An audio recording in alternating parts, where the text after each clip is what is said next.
Hello everybody and welcome back to Season 36 of the Pokemon Cup series. Today we're here at Sawmill Speedway for the running of the Lumberjack 325. It is our first road course race of the season. This is a 2-mile road course that's based off the track that was run in NASCAR Thunder 2004. I have a ton of videos on that game. I think I've did every paint scheme and driver from that game and other NASCAR video games too. But this track was a very fun track to run in, and I'm sure glad that this is now a reality in the Intertown 3 universe. So we are back here in the 2-mile road course of Sawmill. Hopefully we'll finish this race in one setting. That's the entire goal of this race. So I'm hoping that this finishes in one setting. And because sometimes when the caution comes out, the pace car doesn't always come back out. So I'm really hoping that we don't have this problem here today. And just to be sure, I just saved the qualifying results. So yeah, I'm just making sure that we get this race done and over with and completed to its scheduled distance. So anyway, on the pole for this one will be the 88 of Tommy Highsmith. On his outside will be the 47 Cassandra Kirker. Row 2 will have the 99 of Pichu and the 15 Christian Russell. Row 3 is the 8 of Ben Goldman and the 7 of Joshua Saculli. Row 4 with the 22 Max Ferrier and the 66 of Priya McShane, and rounding out your top 10 the 42 Zachary DeLello and the 95 of Philip Goldberg. Our winner from last weekend was Dylan Kroom, who beat out Max Ferrier by 3/1000ths of a second at Auto Club in overtime to collect a win and to get himself in the playoffs. He'll be starting 31st today, so we'll just have to wait and see how this one goes down here at Sawmill. We're about to get our first road course race underway, but first here's the command. Stop your engines! Of course, this is our second of 3 consecutive races in California. The next one will be an exciting one at Sonoma Raceway, and that is going to have 2 different layouts run in the same race. We're using this one on only layout at Sawmill for tonight's race. It's 16 laps, and because of the uncertainty that this race is going to be finished under scheduled distance, because of course the pace car glitch I mentioned earlier, there will be no stages in this race. So hopefully we can get through this smoothly, and if there is a caution, hopefully the pace car will respond to that. Gonna keep fingers crossed here, but anyway, we're coming to the green flag in the Lumberjack 325, and here we go. The green flag waves at Sawmill Speedway. It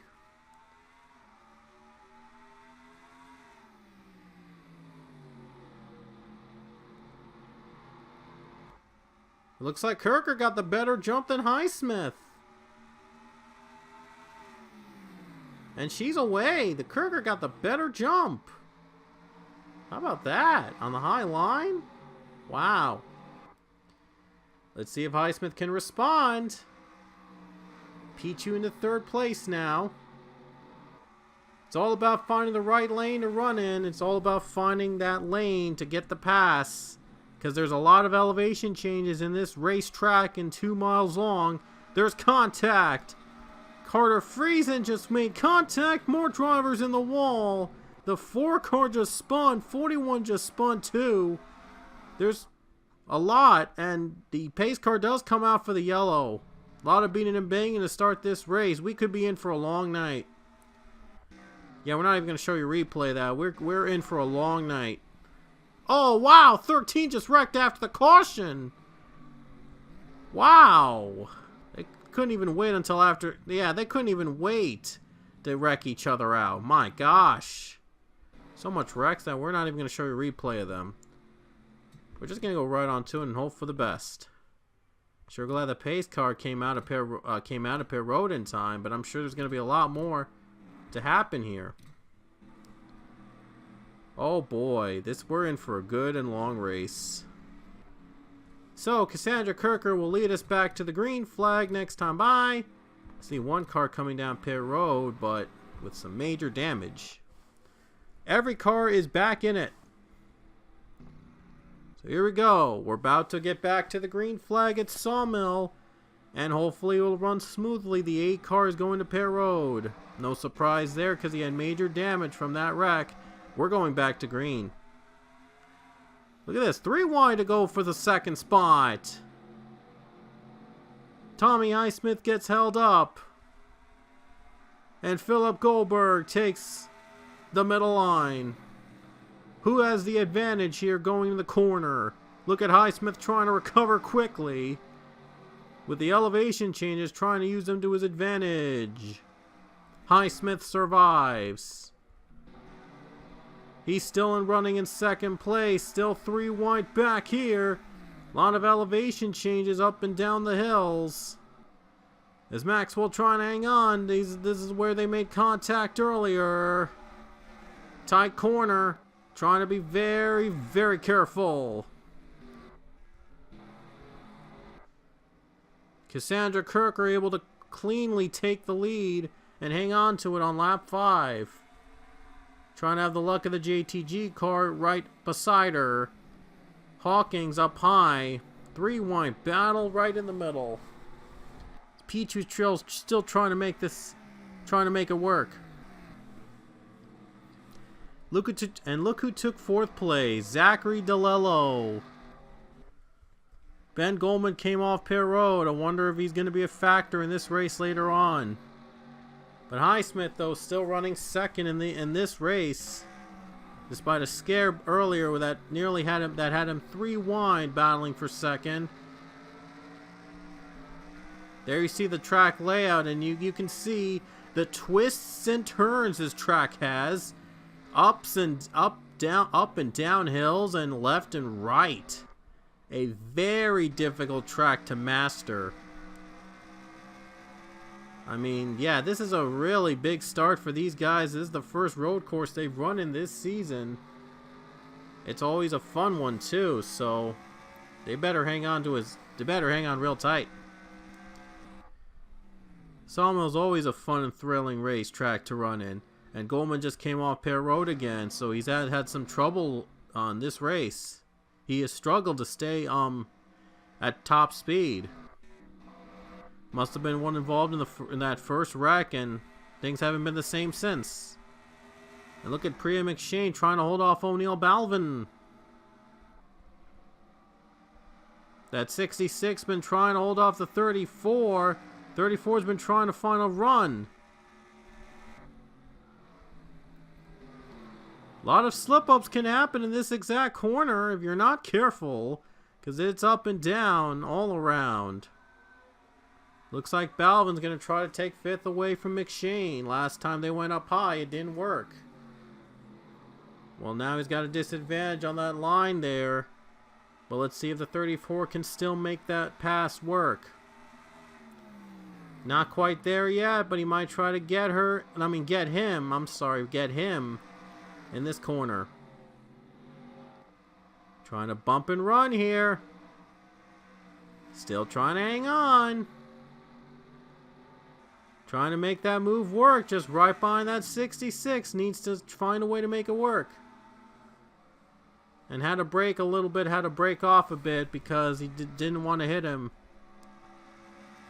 Ooh, look at that. 42 has been trying to make a pass of his own. Trying to get Zachary DeLello on this corner. Here he comes. Philip Goldberg in this corner. Here he comes. Trying to make that pass work before they get to turn 1. We saw how the 34 was trying to make that move and it didn't work. We'll see if the 42 can make it stick this time. Coming down to the corner right here. Looks like the 42 might make it work. And he does. So he makes the 3rd spot. He gets the 3rd spot away. Zachary DeLello, what a move. Got by the 95 with ease. Goes to show that passing is possible at this road course. It just takes a little bit of patience. But the question is, will anybody catch the 47 car? We have not seen pit stops tonight though, so we might see some later in this race. 8 laps to go at Sawmill. Again, there are no stages because I don't know if we're going to get through this in scheduled distance or not. I don't even know if there's going to be overtime, 2-lap overtime if a caution comes out. I think I will try overtime. I will try to do overtime here if it's necessary. If we have a caution, I would normally end the race. So I think we'll try overtime if that happens. Zachary DeLello, though, I think he's been the fastest car on the track now because he just went by the 95 and now he's trying to get that 88. And we'll see if it will be enough. He'll have enough. We'll see if he can get enough momentum to get over that, to get over the next two cars in front of him. Look at that. He's trying to force the 88 to go up high, trying to get a little draft of him. And there's the caution flag. And the pace car comes out, thank goodness. I'm always relieved when that pace car comes out right on cue. We had a spin. I'm not sure who spun. I think it was the 31. I think it was the 31 of J.D. Jones that spun out. Yeah. So J.D. Jones spins and that brings out a caution. Oh, whoa. Did someone just flip? That's Nikki Maxwell. Wow. Yep.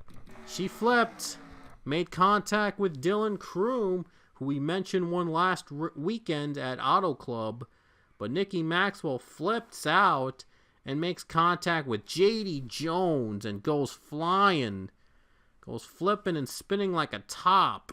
Yikes, a scary crash for Nikki Maxwell here at Sawmill, spinning like a top.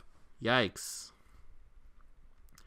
Scary moment for the 31, but I'm 23. I'm sorry, 23, but she'll be all right. Not like it could have been worse. Could have been a lot worse. But anyway, let's see if they'll pit under caution with 7 to go. I'm not sure if they're going to pit under caution with 7 to go. We're going to try to stretch this fuel out. And it looks like they're going to pit. Some drivers decide to pit. The leaders pit. Some drivers stay out. It looks like the 22 is going to stay out. That's Max Ferrier in front now. He's going to lead to the green. It looks like he might be your leader. So Max Ferrier is going to stay out to lead. Then there's Sakali, Smart, and a couple other drivers. Let's see who comes off pit road first. And it looks like Kirker is going to be out first. No, Highsmith came out first. How about that? Tommy Highsmith just came out first off pit road. Wow. Oh, they're in the grass. They got to be very, very careful. Oh, boy. There was a very tiny pit road exit window. That's why they're in the grass. They're trying to hang on to it, trying to get to that left side, but sometimes they got to hit that grass. They got to get that momentum to get out of pit road. That's why you see a couple cars messing up and slipping up. Oh no, wait a minute. They say Kirker came out first. Wait, what? That does not make any sense. Look at that. Clearly you see the 88 come off first off pit road.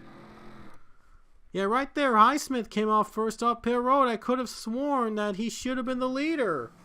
But instead they made Kirker the leader. I don't get it. That's weird. And now he has damage in the front of the hood. It's even weirder. Wow.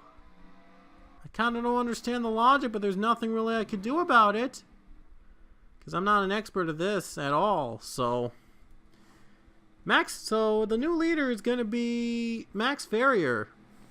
And looks like the 23 and 31 are out of the race. And I'm not sure if the drivers in front of them are going to pit before the green because it is a road course. And I'm sure everyone needs to take 1 or 2 pit stops here tonight at Sawmill. So it's going to be a little tough to survive on no pit stops here at a track like this. It's a road course, 2 miles. I don't know if Max Ferrier is going to lead. And it does look like that Max Ferrier is going to lead the field back to green. So we'll see how long those tires will last. And look, the 88 has to come to pit road. Highsmith with damage, and he's coming to pit. Oh, what a tough break for him. Green flag is out. They're 3 wide already. And Cody Smart just took the lead. 5 laps to go. How about that? Wow, that was a toughie. That was huge. Max Verstappen trying to fight back, but he did not pit at all in this race. So I'm not sure it's going to last. I don't even know if any of the tires are going to last for him. Kirker on fresher tires, trying to work her way up to the front. Here comes McShane. Down low on the bottom lane. With 5 laps to go here at Sawmill, a caution will probably bring overtime. So looks like we will complete this race in distance. Max Farrier, is he pitting on this lap? It looks like he will pit on this lap, as expected. Anthony then stays out for the lead, with 4 laps to go. Those guys were hoping for a caution to force overtime and have them in front. I guess the strategy didn't work. McShane hangs on to third, and Kirker hangs on to second. But Anthony then is out in front. Looks like everybody that needed to pit did pit, and Highsmith with damage is out. What a shame the yellow is out. There was a crash. Wyatt Quayle, I believe, was the one that spun. So with 3 to go, it's going to come down overtime here at Sawmill. Yes, Wyatt Quayle just spun out. It will come to overtime here, and we'll see if Anthony then can last until they bring overtime official to hang on to the lead. It's going to be a fun race to the finish. I know for a fact. Down the corners, Anthony then is trying to hang on. Priya McShane in third, and then is out of gas. Oh no, he's not. He's going to hang on. 66 had one more chance, but can't get it. I thought that then was going to be out of gas, but he wasn't. Anthony then leads. How about that? Is he going to hang on to the lead now?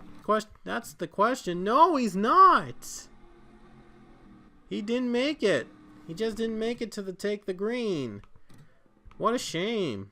But he did make it very exciting. He did make this more exciting. Now the question is, will Cassandra Kirker hang on for the win? Because the pole setter starts on the bottom. The last time that happened, it wasn't a good start for the pole setter Highsmith. So we'll see how this one will go down here in overtime. So hang on tight, because we're going to have 2 more laps to go at Sawmill. Alrighty guys, 2-lap overtime here at Sawmill Speedway, and it got off to a really interesting start as Zachary DeLello stalls before the green flag waves. And looks like the other drivers are struggling to get back into the line. So this is going to be very, very chaotic. Oh, they're still spinning each other out. 51 just spun one car out, and Kirker comes to pit road before the green. Insane! How about that? Kirker comes to pit road before the green. O'Neal Balvin is on the bottom lane, and we're about to go green with 2 laps to go at Sawmill. Look at all the cars trying to catch up. Look at Colin Francis. He just got a speed boost. Now he's on the bottom for the lead. So I don't know what to make of this start. Now Colin Francis is going for second, and O'Neal Balvin just suddenly took the lead. Oh my gosh. Oh boy. Francis just took second. He actually won here twice at Sawmill. He might actually win a 3rd time. He's got to catch that 34 though for the win. Who would have thought this would completely turn on its back? Oh, wow. I don't know what happened to Kirker before the start of the race, so I'm going to try to wrap my head around this chaotic overtime. White flag is in the air with 1 more lap to go for O'Neal Balvin. Yeah, I just don't understand this finish at all. I'm not going to... Oh, wow. I just don't understand this finish at all. I never would have thought O'Neal Balvin would be the leader of this race in a million years. And I never thought Colin Francis would just come and try to catch up, and yet he was able to get the speed boost and get to second. This was a mess. This overtime was a mess at Sawmill, and I'm sure a lot of you are going to be angry about it. But I just didn't expect this to be a really, really bizarre finish at all. Sorry about that. Down the final corners for the 34 Balvin, and here he comes to take the checkered flag. Probably the most unexpected winner in a long time in any race. O'Neal Balvin wins the Lumberjack 325 at Sawmill Speedway.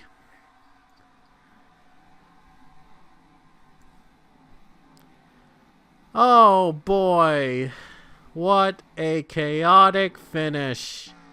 I thought the last race was the finish of the year, but this one, though, takes the cake.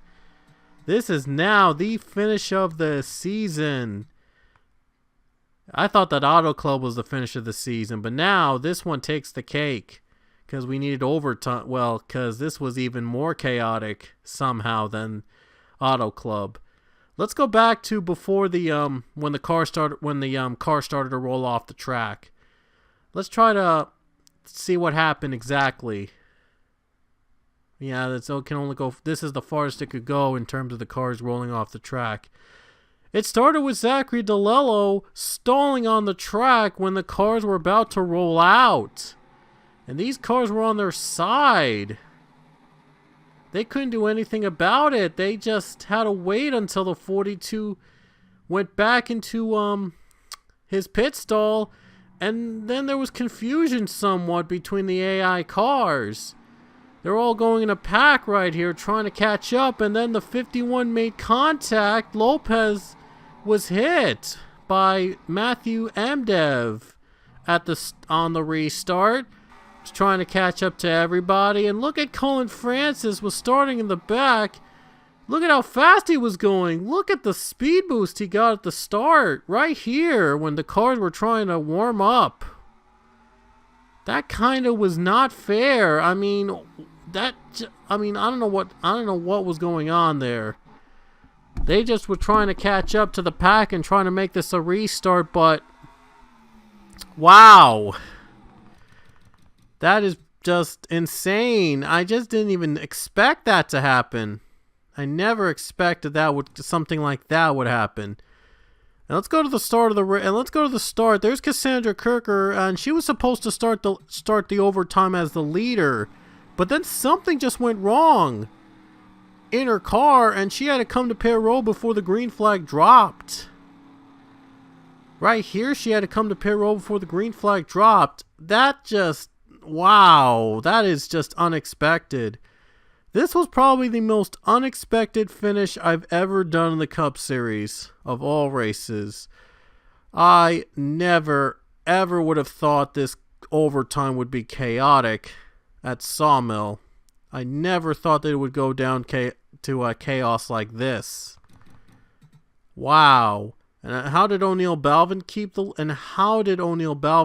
lead after all that? That's just amazing. That just amazes me. But a win is a win, and O'Neal Balvin is in the Pokemon Cup Series playoffs in the most unexpected way. Oh, what a night. What a night. Wow. And there's the final results you see on your screen. Oh my gosh, this is going to be extremely controversial, and a lot of you are not going to agree with how this race turned out, but you know, there really was nothing I could do about that. It just was unexpected.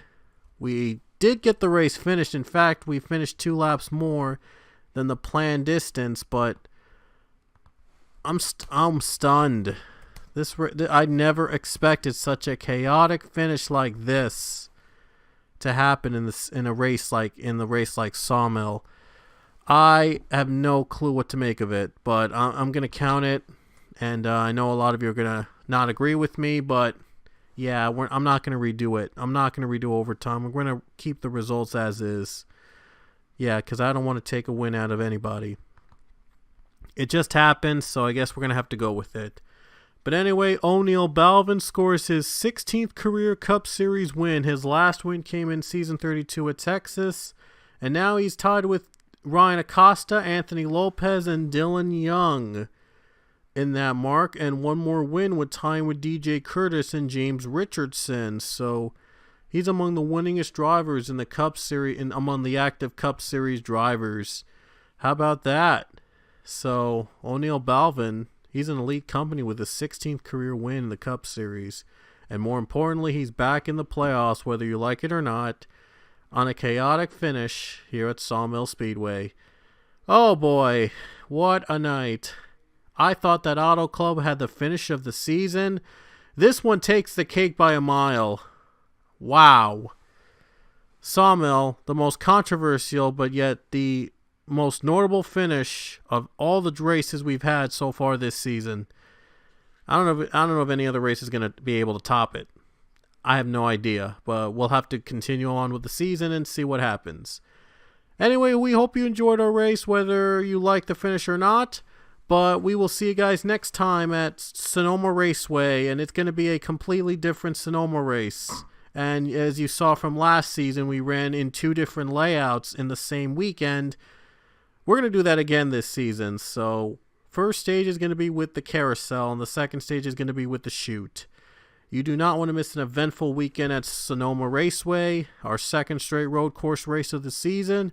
And until next time, we will see you at Sonoma. Let me see if I saved the standings. I believe I didn't. Whoops. Almost forgot. So 16 races in the books, I believe. And now I saved it. So hope you enjoyed our race, and we will see you guys next time at Sonoma.